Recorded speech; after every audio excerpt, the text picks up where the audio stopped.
Good evening and welcome to Kunsang Payol Choling. We're glad to have you join us tonight for another teaching by Jetsunma Ahkon Lhamo. This one from December of 1991 is How Desire Blocks Happiness. So we know we all want to be happy, and so I hope you enjoy the teaching.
So, in keeping with the Christmas season, which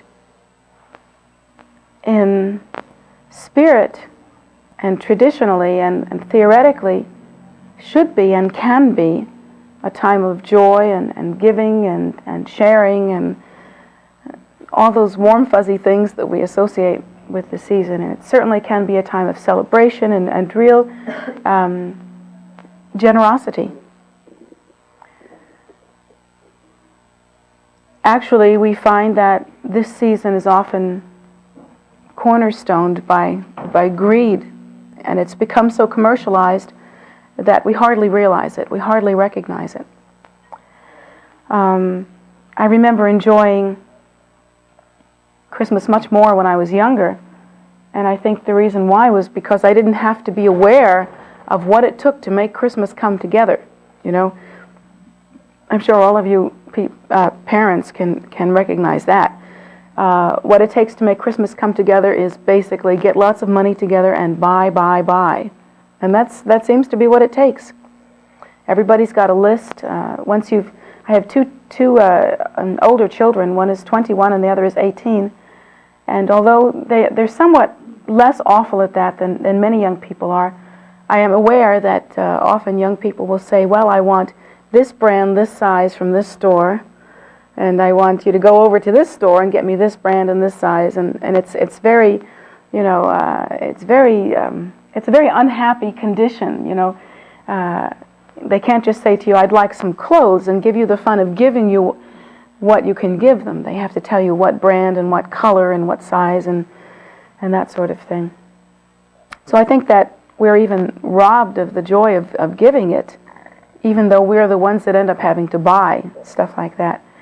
And the buying takes so much time, and it becomes so all-pervasive that we often forget the most important part, which is the feeling of generosity, the feeling that this is a season of sharing, the teaching that the Buddhists have given us. If we celebrate Christmas as a cultural holiday that a Buddhist would celebrate, we would also think that the cornerstone of our religion is generosity and giving, and that this could be a time when we could practice the most important meat and bones part of our religion. We could be really generous, but it doesn't seem to happen. It's just become too materialistic. I think that that is a perfect example of some of the problems that we have as sentient beings. As sentient beings, we have this mistaken idea that we can satisfy ourselves through very gross materialistic means. And we can't even see through the falsity of that idea. We can't really understand how it is that we're fooling ourselves, that we're duping ourselves. And we never seem to understand why in the end we are never completely satisfied, do we? We never really understand what has fallen through. Why is it that we're never happy? And why is it that we're never completely satisfied? Or if we are happy, why does it not last? Why is that so? I think about the strange mental configurations that we can get into. It's really odd.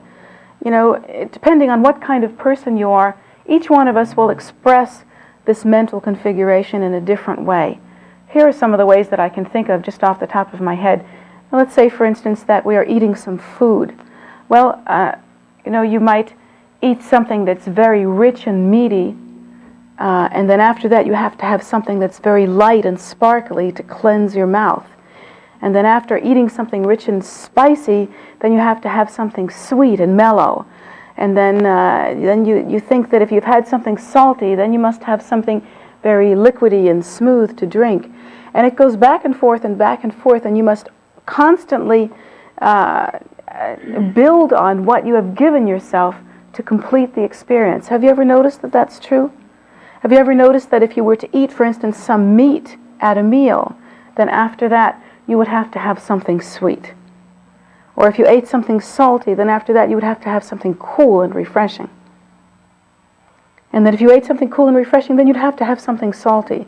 And it's an endless cycle of things that you have to do that is based one on top of the other. It's almost like a reactive phenomena that is circular and cycled almost in its shape. And then let's say we go to the store and we see a dress that we absolutely must have. It's a must-have. It's a beautiful dress.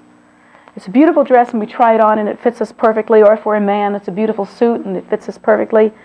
And I can relate more to the women's dressing aspect. But anyway, if it's a dress, well, you have to have the perfect shoes. And of course, if you have to have the perfect shoes, then you must have the perfect hose. And of course, if you have the perfect hose, then you must have nice underwear to go under it. And of course, if that's the case, you must figure out exactly how to do your hair properly to make it just right for that dress. And then what are the accessories that you're going to use? Well, the only earrings that you found that are just perfect are going to cost you about $150. So in order to make that practical, you have to buy another dress that they go with.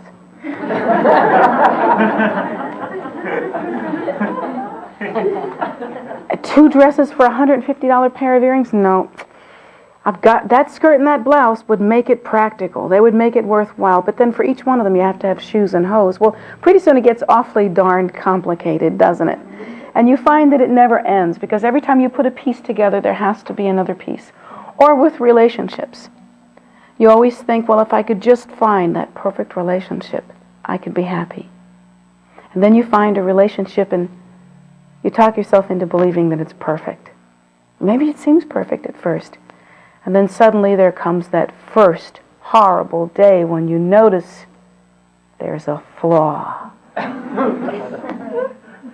You try not to think about it, but it's really there. You try not to think about it, but it's creeping up on you, and pretty soon you notice that it's not perfect. And the moment that it's not perfect, you fall through the cracks again, don't you? Because little by little, that lack of perfection is going to build up. And if your mind is not stable, pretty soon it won't be the one. And if it's not the one, then you're on the track again, looking. It's always like that. It's always like that. It can happen with material objects. It can happen with relationships. It can happen with ways that you spend your day. It can happen with jobs. It can happen with ideas. And the thing that we always come out understanding is that nothing is perfect. We're never completely content. There is no perfect relationship. None. There is no perfect object. None. There is no perfect circumstance. None. There is no perfect idea. None. Because each idea, each object, each relationship can only be perceived by us according to the karmic patterns and habitual tendencies of our mind. We will create the kinds of relationships in our mind that are our habit to create, according to our karma. And we will not even be able to register those that are inconsistent with the karmic cause and effect relationships within our minds, with the habitual tendencies that are within our minds. We will not even be able to cook up a relationship that isn't part of the habitual tendency of your mind, of our minds. That's why they're all alike. That's why even though some relationships seem different and some people seem different, our friends and our experiences within the context of relationships eventually all have a certain common denominator. They have a common denominator in some regard. They are the same. They leave us in the same way. They affect us in the same way. And it's due to the fact that we cannot even perceive a relationship that is not part of the habitual tendency of our mind. That is what we are doing. We are looking in the mirror and seeing the habitual tendency of our mind. And it's the same way with any object that we have ever owned. They all have a certain common denominator. They all excite us for a period of time, and then they leave us. They either get old, or they break down, or they're no longer in fashion, or whatever it is that happens. I don't know how many times that I have people come to me and they say, gosh, I'm so excited about this path. I would love to practice this path. It seems so wonderful. I'm so excited about this path. But, you know, that's like me. I always get really excited about things, and I jump into them, and I get really on fire, and then I burn out real quick. But maybe this one is different. This could be it. Well, you know, that's the example that I can give you, that I see again and again and again. But people are like that about everything. Whenever we get a new object, we get real excited about it, or we become attached to it, and we think this is going to be the thing that makes us happy. And it isn't. Or we get a new relationship, and we just get all in love and in friendship and whatever it is, that enamored, and then we think, oh, this is going to be the one that makes the difference. And then, well, it does, but it isn't. It really isn't. What are we actually seeing? First of all, we're actually seeing the faults of cyclic existence. What begins must end. What goes up must come down. What causes us to be supremely elated must also cause disappointment. What comes together must result in separation. That is the fault of cyclic existence. That is its quality. We're seeing the reflection of the condition of cyclic existence, but more than that, we are seeing the reflection of our own mind. Our own mind. Our own mind has within it the karma, or cause and effect setup, if you will, to be able to experience that kind of thing again and again and again. That is our habitual tendency. We are suffering from a kind of inflammation of the mind. The mind is inflamed. Interestingly, the very thing that causes us to be so inflamed by some new toy, you know, some new relationship, some new thing that comes into our life, some new event, some new job, some new spiritual path, some new idea, something, you know, that comes into our mind that causes us to be so, oh gosh, everything's going to be different now. So breathlessly excited. Everything that comes into our mind like that. That quality of inflammation, and it is like an inflammation, isn't it?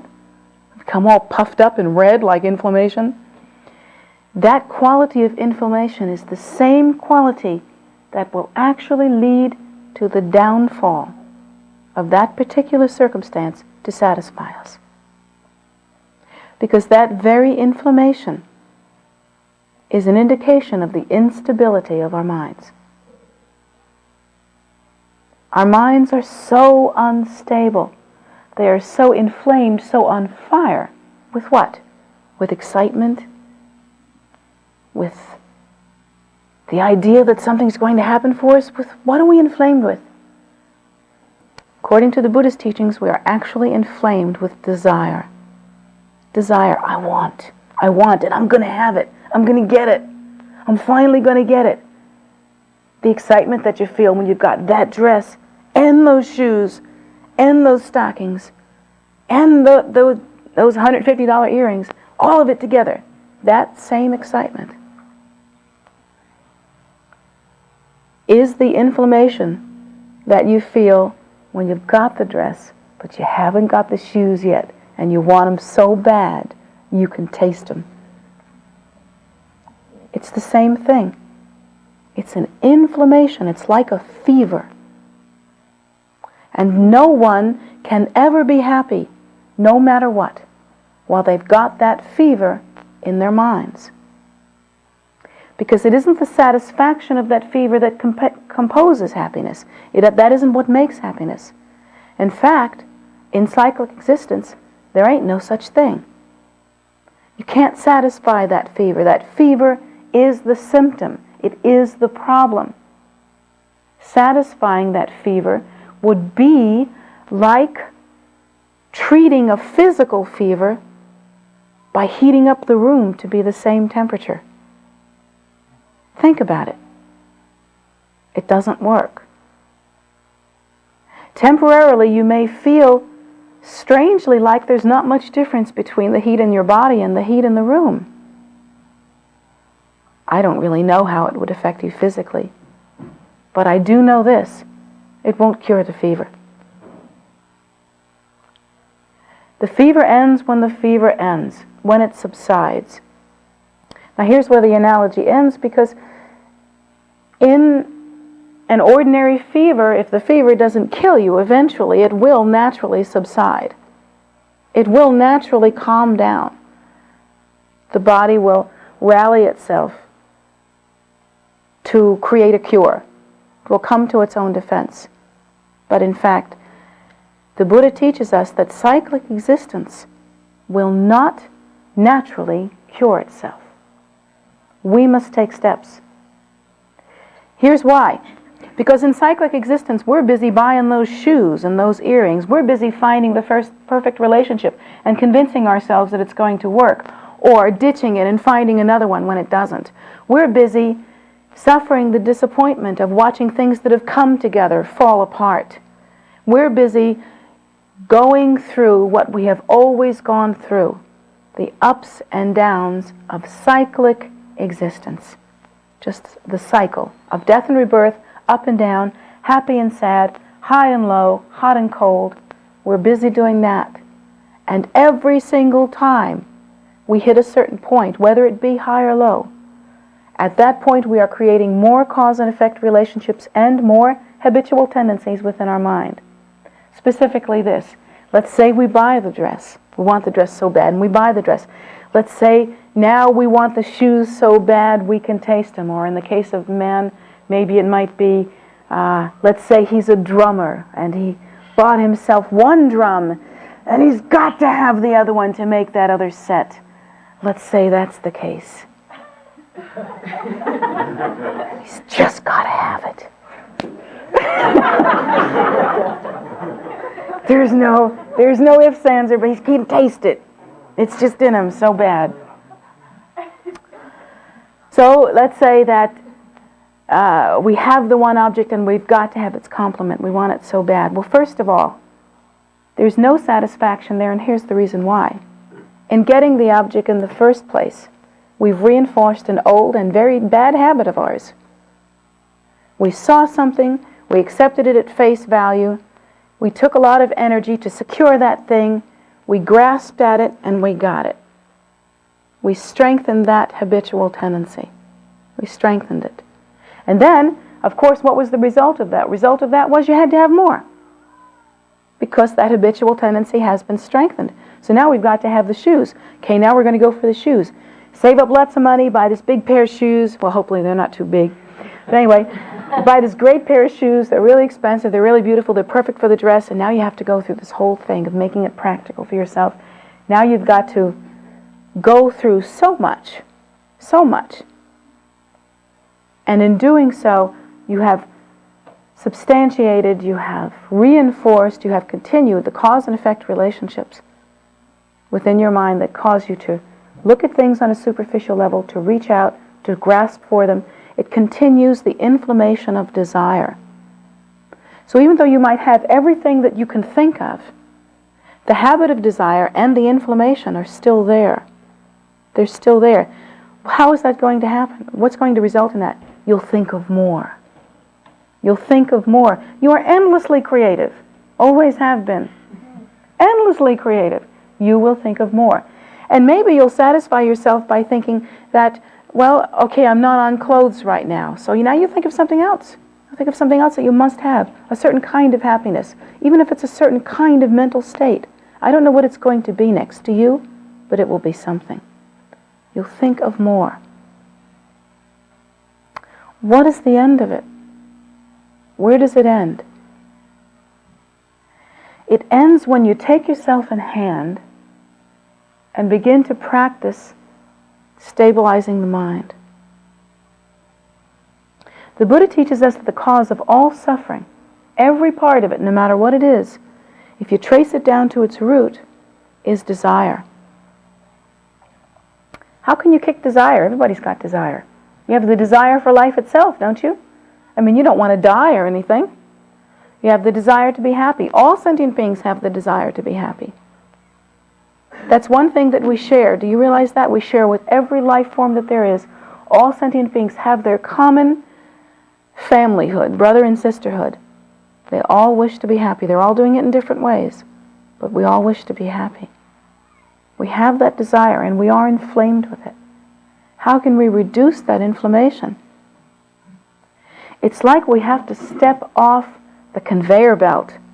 You know what I'm saying? We have to step off the merry-go-round that just makes us want and fulfill and want and keep trying to fulfill and keep doing that round and round and round and round and round endlessly. It's like you just have to stop for a minute, step off of it, and look at what you're doing.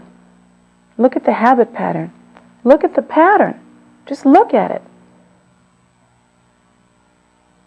This is sometimes more difficult for younger people to do because they just honestly haven't lived long enough to see their patterns. For people that have reached maturity, it's much easier to see the quality of the relationships and friendships that you have had. It's much easier to see the level of fulfillment that you have had from material goods. It's much easier to understand that you have been going through the same thing since you can remember.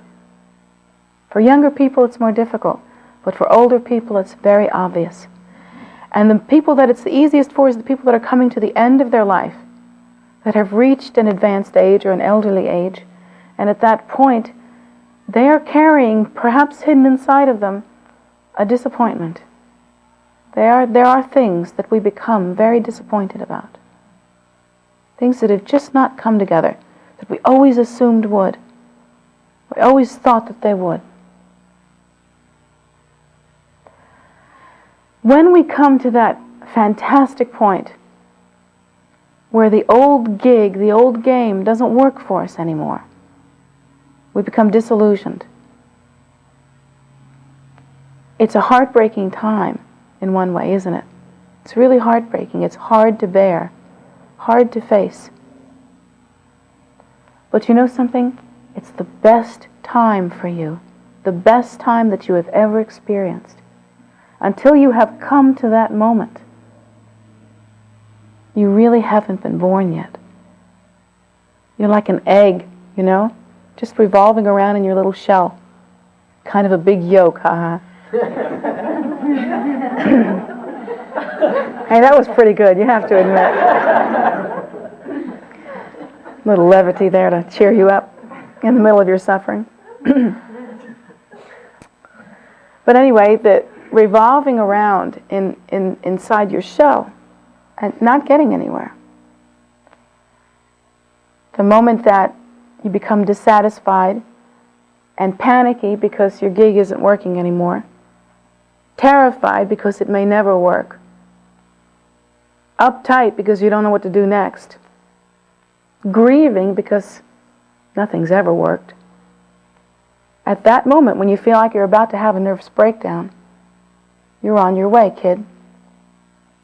It's probably the best and most mature moment of your life. Because you have to come to that moment to get anywhere. You can't do this while you're on the merry-go-round. You can't do this unless you fall apart a little bit. You can't get the big picture. You have to see the faults of cyclic existence. You have to look at it square on. You must see, you must look at cause and effect relationship in the eye. And you've got to say, really face one very sad fact about cyclic existence. No matter what we accumulate during the course of our lives, we can't take even so much as a sesame seed with us. None of it. We can't take relationships with us. We can't take objects with us. We can't take even ideas with us. Those things that we spend so much time building up. We certainly can't take emotions with us. And how much time do we spend watching our emotions and reacting to them? We can't take any of that with us. We take one thing with us: the condition of our mind streams, our own habitual tendencies. And if we have the habit of grasping, trying to satisfy ourselves, to the exclusion of virtuous living, and then being disappointed, that is the habit, that is the content of our mind stream that we will take with us into the intermediate state and into our next rebirth. The habits of our mind stream. That is what we take with us. So we have a problem here. We really have to get off the merry-go-round and we have to look at things square in the eye. And there's no getting away from it. One of the problems of cyclic existence is that we can't see very clearly. Isn't it true? Isn't it true that even once we make the decision to live a virtuous life and to think as I've just described, then we sit there and we think hatefully in our minds. We think hateful thoughts in our minds, and we think jealous thoughts in our minds. We think competitive thoughts in our minds. We think judgmental thoughts in our minds. We think I want, we think all of these things, angry, vengeful, whatever it is. And we think because no one else can hear it besides us, that it's really okay. So long as we can maintain a beatific exterior, a sweet kind of exterior. So long as we do that, we're okay. Isn't that true? Don't you think that's true? Well, the difficulty is you can't even take your smile with you. So when you go into the bardo, what will be there is what's behind it. The habit of your mind, the habit of hatred or ignorance or grasping. One of the prayers, one of the great bodhisattva prayers that I've read, and every time I hear it, it brings tears to my eyes, is because it's so true. It translates to roughly like this: if it is true that I cannot even take as much as one sesame seed with me when I die, why not offer all that I have to the liberation and salvation of all sentient beings? Why not do that? I'm going to lose it anyway. Reminds me a little bit of the old trick of knowing that pretty soon you're going to have to pay this enormous amount of taxes because you sold a house, so you quick got to buy another one.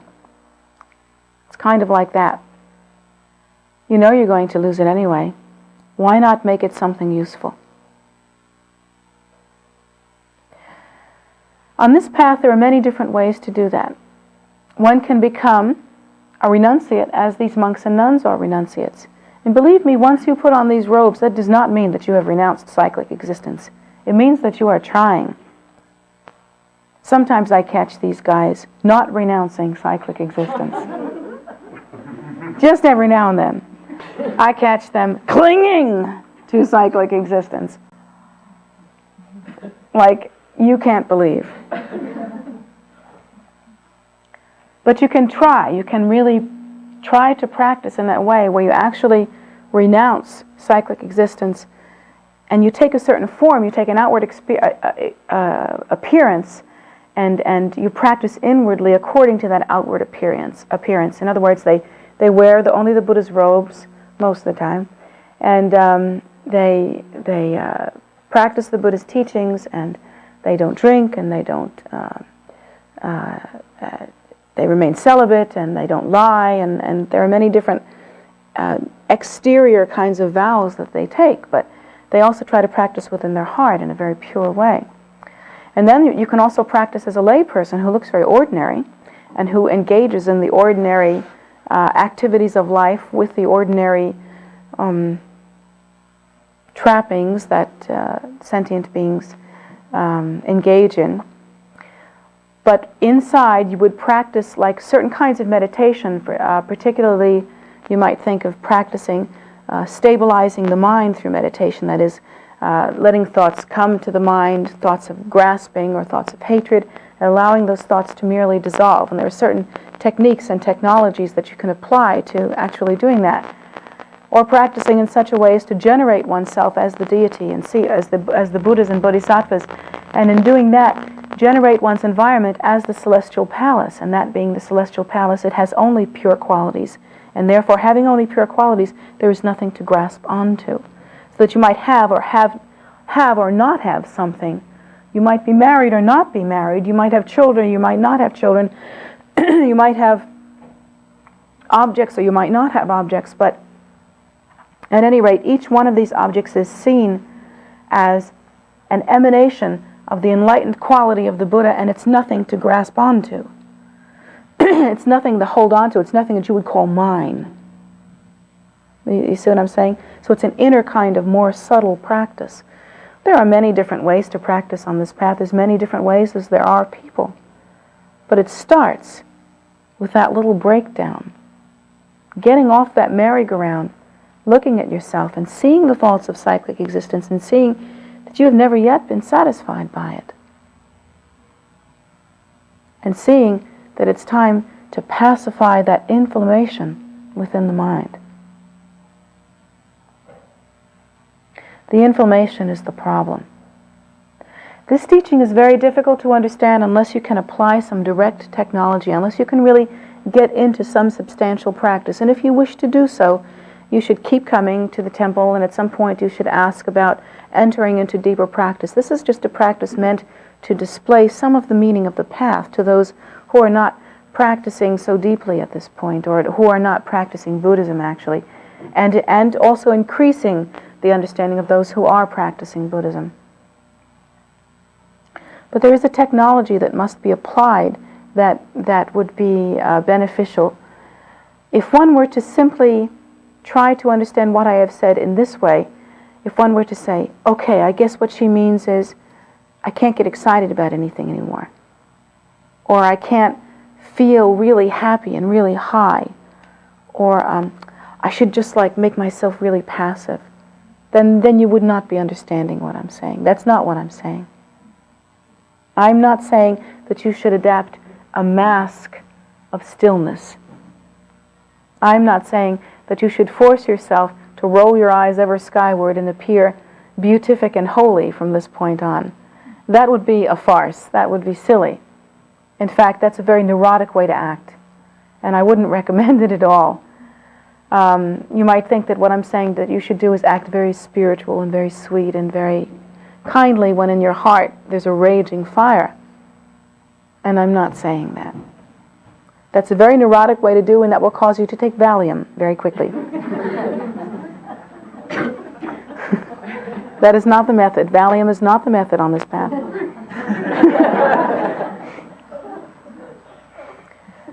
There is a technology that one must apply, and there are many different ways to enter into that technology. One can start simply with generosity, and one doesn't even have to be a Buddhist to do that. Generosity is a very good starting place. As I taught the children, at Christmas time, for instance, we think very much of getting, what am I going to get? Am I going to get everything I want? And if I'm not, will I have enough money left over to get everything I want? And I'm just wondering about getting. We all think about that. And then we think about giving to our children and to our families and to our friends, but that's another form of getting, isn't it? In a sense, sometimes it becomes a little bit distorted, and it becomes, how much can I give to my family and friends? And it's like another kind of greed, but it's like backsided greed. It's a reinforcement of one's ego, in a sense. How can I do this? How can I do this? So there's a little trick to that, too. At this season, as well as any time, perhaps an antidote to that would cause the inflammation that we're all feeling right now to calm down. And by the way, that inflammation is why it becomes less and less possible to really enjoy Christmas. or any season, is to practice true generosity, truly wishing for the benefit of sentient beings. If we think about what will really make others happy, is it the objects that we are giving them? Is that going to make them happy? If we get them everything they want, in every size they want, in every color they want, in every name brand they want, from every store they want, is that going to do it for them? Are they really going to get happy that way? No.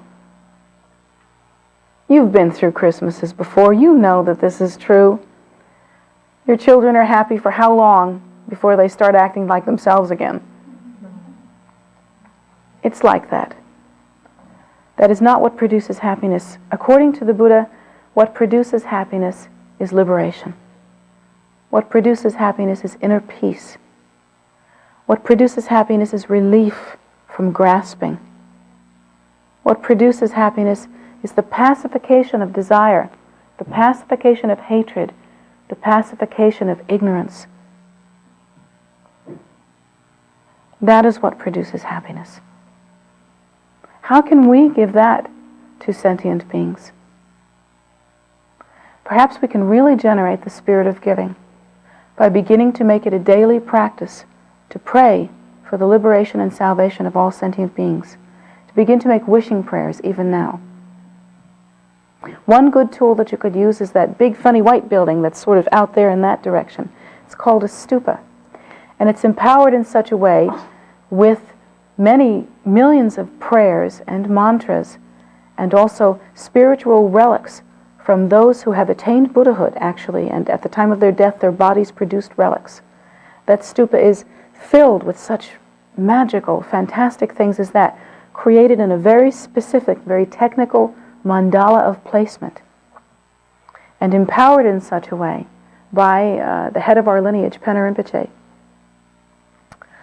And we have more stupas across the street that you can make wishing prayers on, and it's the same deal there.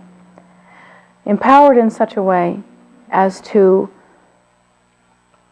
be like the very mind of enlightenment itself. And it is said that if you circumambulate that stupa in a clockwise direction, while making wishing prayers for the liberation and salvation of all sentient beings, if you were to do that, that those prayers would come true, and they would be magnified or amplified many, many times, simply by the power and virtue of all the effort that it took to create that stupa, and all the effort that it took for those who produced the relics in that stupa to achieve enlightenment.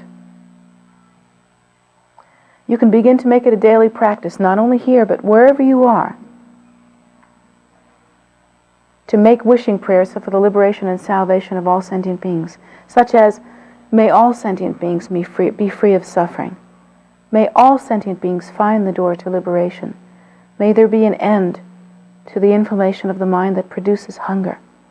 May there be an end to poverty of spirit and physical poverty in all its forms. May there be no more war. May the name suffering never even be heard in this world. May all sentient beings achieve both temporary and ultimate satisfaction in every conceivable way. We can begin to make those prayers every day now. It's a great way to celebrate Christmas. It's a great way to begin truly the spirit of giving. And what it also does is to antidote that horrible habitual tendency of grasping that we have. That very habitual tendency that makes us so unhappy and makes it impossible for us to never ever have what we need. Because what we need is peace.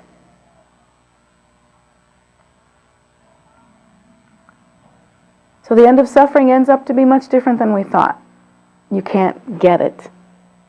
You can't buy it. But you can practice it. You can practice it in a peaceful and loving way. Those who have never made wishing prayers before report that when they start making wishing prayers as a general practice, at first they feel a sense of tremendous relief. Like there's a knowing in our minds that this really works. This is something different than I've ever done. I've always looked out for me. I've always wanted for me. I've always gotten excited about what I could have. But I've never really, every day, consistently wished that all sentient beings could be happy. I've never done that. And there's a feeling of joy, But at the same time, people also report that they don't really feel kind like that, that there are some days when they just don't care if everybody else stops suffering. They want what they want.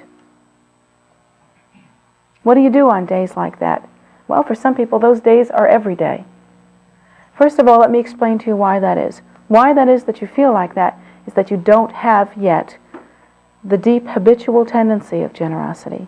You don't have the habit of generosity, and it seems strange to you. It's not that some people are kind and some people are not. It's not like that. It's not that some people are selfish and some people are not. Did you think that that was the case? It seems so, doesn't it? Didn't your mother or your father tell you that you were a selfish little kid? Didn't you grow up believing that about yourself? Didn't you think that you were such that you could only think about what you wanted? It's not true. It's not true. You're not more selfish than the next sentient being, or less. We're the same in that regard.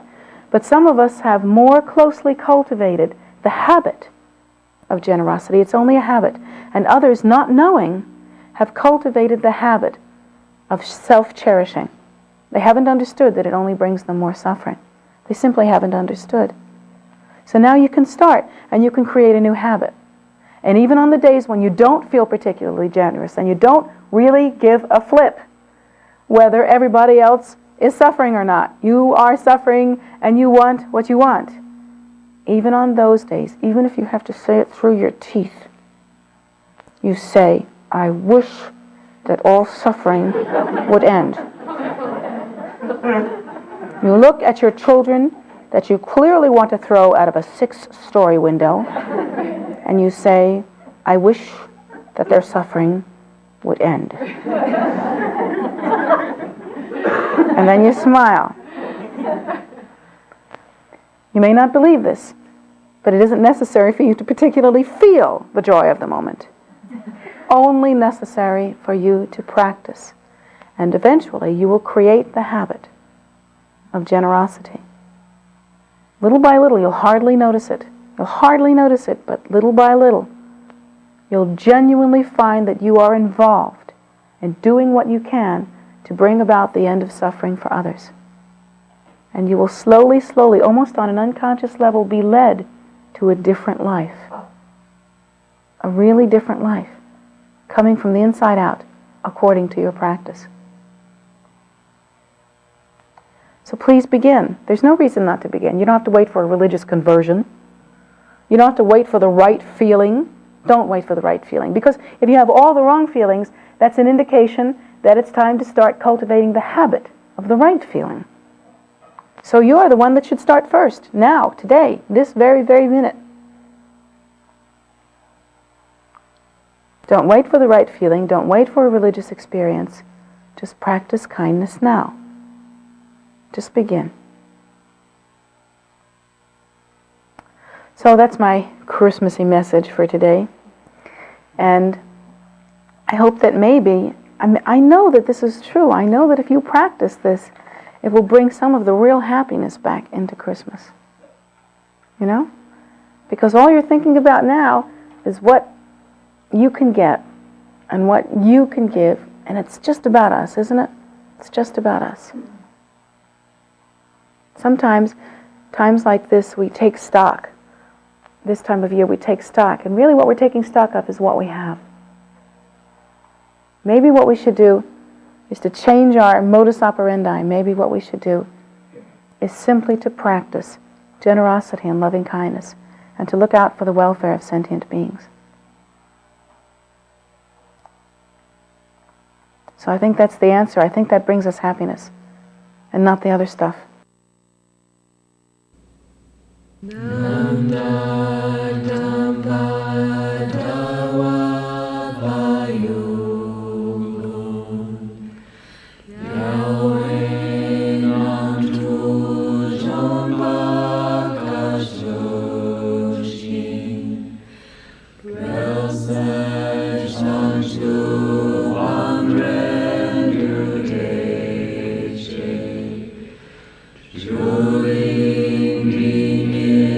the dark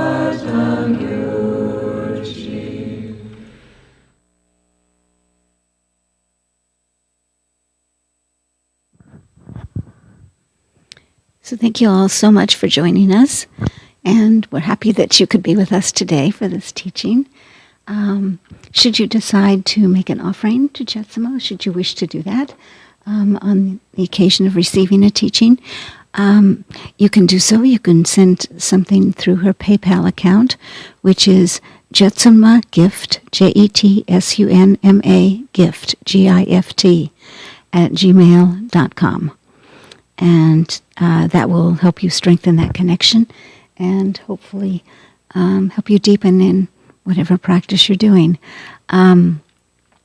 These teachings are offered here at 7:30 through YouTube, and also 7:30 Wednesday nights and 11 a.m. Sunday mornings. So you're able to see them a couple of times a week. In addition, we have other things available online. At 7 p.m. every night, we have a Medicine Buddha practice on Facebook Live, and that's on the Kunzang Payo Choling page. We also have other practices throughout the week, and they are available on Zoom.